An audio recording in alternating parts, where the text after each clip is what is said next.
This is a DIY on how to paint your fireplace. Here's a before picture of my fireplace. Okay, so I want to show you the paint I'm using. It's Behr Scuff Defense Stain Blocking Paint and Primer.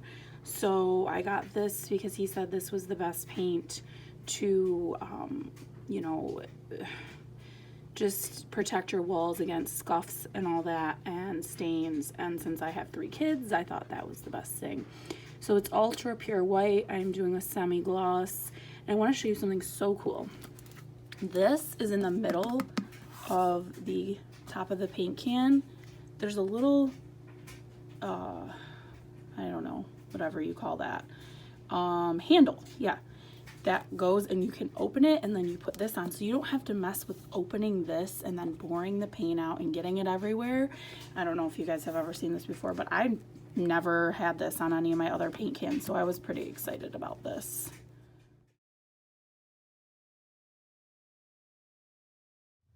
Okay, so as you can see, this is my 50. I've got a paint cup. I filled it up 50% up to 24 ounces with paint and then up to 48 ounces with water. It's very, very watery. So you are going to need some painter's rags to wipe while you're painting. So let's get started. So I want to show you my progress so far. So that's what the stone looks like. This is with one coat of white. So you can see that these stones over here are more lightened up. I'm definitely doing another coat. You can see with the rocky ones, the more porous ones, it really just soaks the white in. Those are harder to do, and this is where I first just started. So you can see that I got better. The more I'm doing it, the better it's starting to look because I'm getting the hang of it.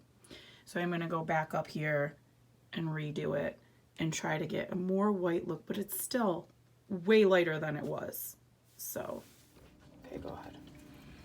Okay, so I'm going to show you how to do this. This on this first rock is a very porous rock. It has a lot of holes, so it's harder to do and it takes more time. So you want to let it soak in a little bit, and then you're going to wipe. You want to have a rag with you, and unless you're wearing gloves, your hands are going to get covered in paint from the rag.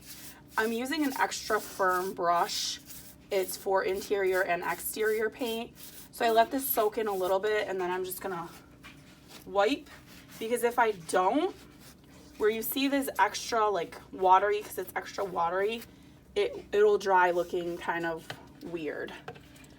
So now I'm going to show you a flat stone. Okay, so this is a flat stone, so you can see how much easier it goes on and that the paint is really running.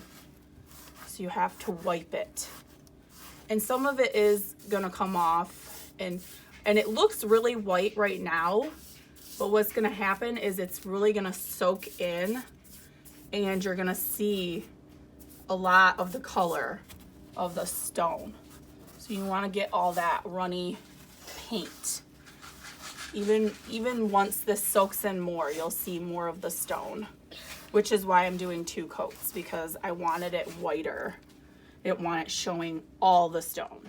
Okay, so I painted in here. I just did 1 coat of the rocks inside here because I'm gonna have stuff in these shelves, so I figured it doesn't really matter.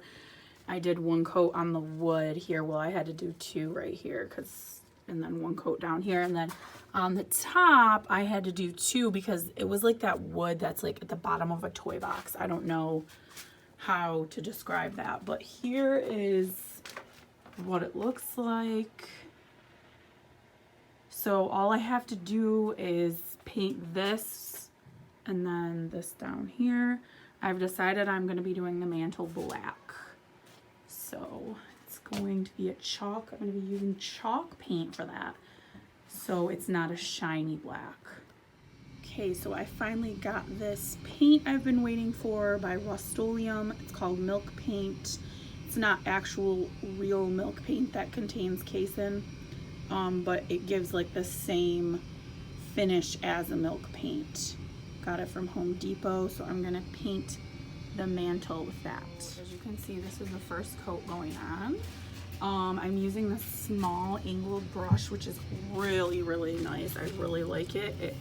It helps with your hand not to be so tired, because when you use one of those brushes that has the longer handle, it really puts a lot of strain on your hand. So this is a Worcester brand, and short angled, I'm not sure, I'm not a paint expert, but this brush is really good.